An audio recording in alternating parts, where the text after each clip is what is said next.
So I grew up, like you said, middle of nowhere, Minnesota. I actually grew up farming.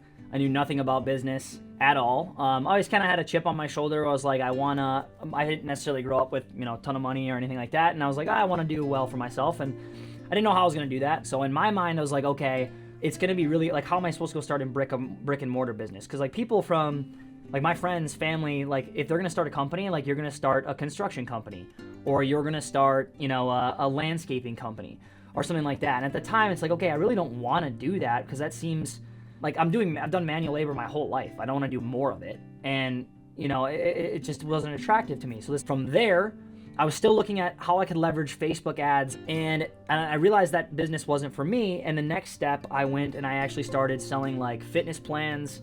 Fitness is a big part of my life, so I've always trained and been into fitness. So I started selling fitness plans online. I sold them using Facebook ads. I sold them to people I knew.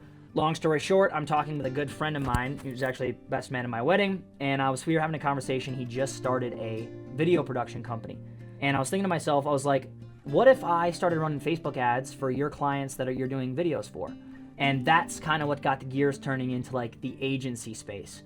I had 0 paying clients at the time. I had 1 free client, and I jumped in the agency space, and it was kind of like burn the ships. That's just kind of the person I am. Otherwise, I'll slack off.